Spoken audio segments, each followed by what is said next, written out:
program participants and our audience spending their Saturday afternoon with us. I want to thank the event chairs and the planning committee. Everyone wants to thank you for a job well done hosting this first virtual event. This actually concludes our program. We invite you to join us for more events this week. You can go to the League's website to check out more information and also register for upcoming events. That's lwvga.org.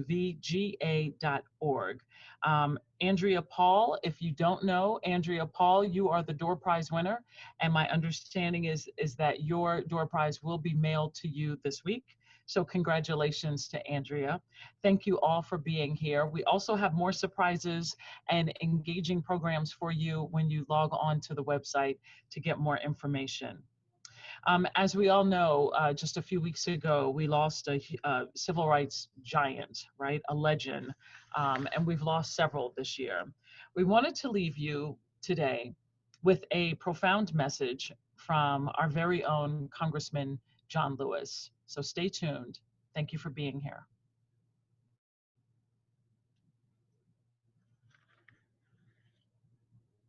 While my time here has now come to an end, I want you to know that in the last days and hours of my life, you inspired me.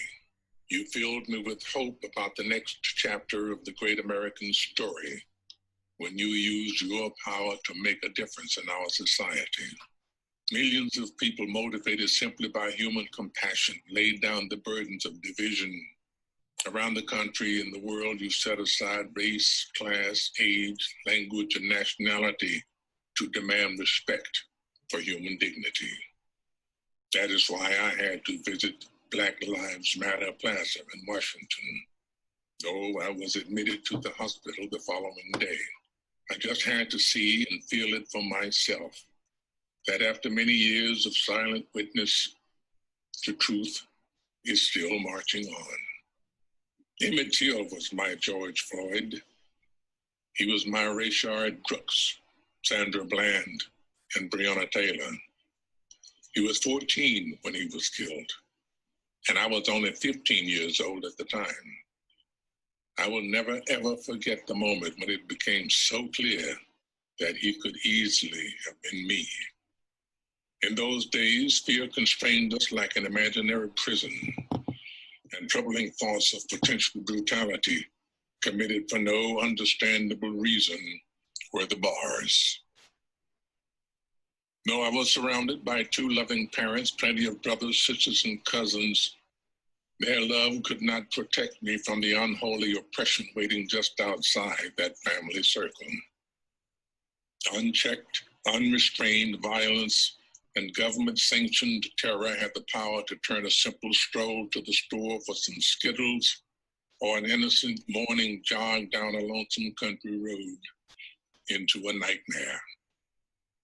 If we are to survive as one unified nation, we must discover what so readily takes root in our hearts that could rob Mother Emanuel Church in South Carolina of her brightest and best, shoot unwitting concert goers in Las Vegas, and choke to death the hopes and dreams of a gifted violinist like Elijah McClain. Like so many young people today, I was searching for a way out, or some might say a way in. And then I heard the voice of Dr. Martin Luther King Jr. on an old radio. He was talking about the philosophy and discipline of nonviolence. He said we are all complicit when we tolerate injustice. He said it is not enough to say it will get better by and by. He said each of us has a moral obligation to stand up, and speak out. When you see something that is not right, you must say something. You must do something. Democracy is not a state. It is an act. And each generation must do its part to help build what we call the beloved community, a nation and world society at peace with itself.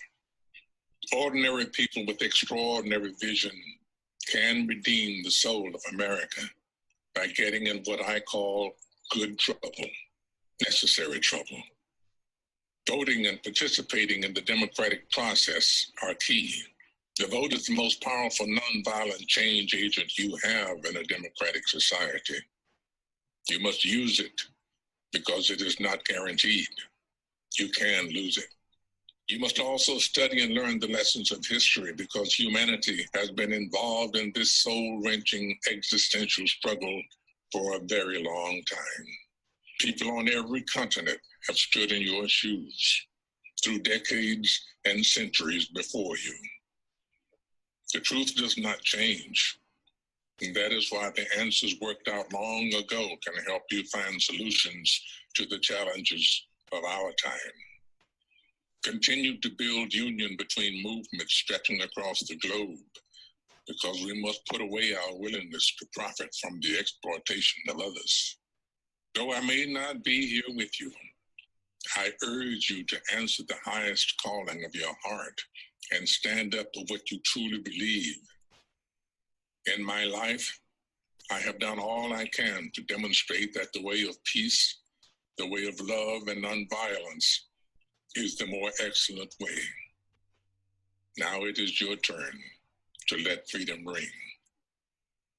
When historians pick up their pens to write the story of the 21st century, let them say that it was your generation who laid down the heavy burdens of hate at last, and that peace finally triumphed over violence, aggression, and war.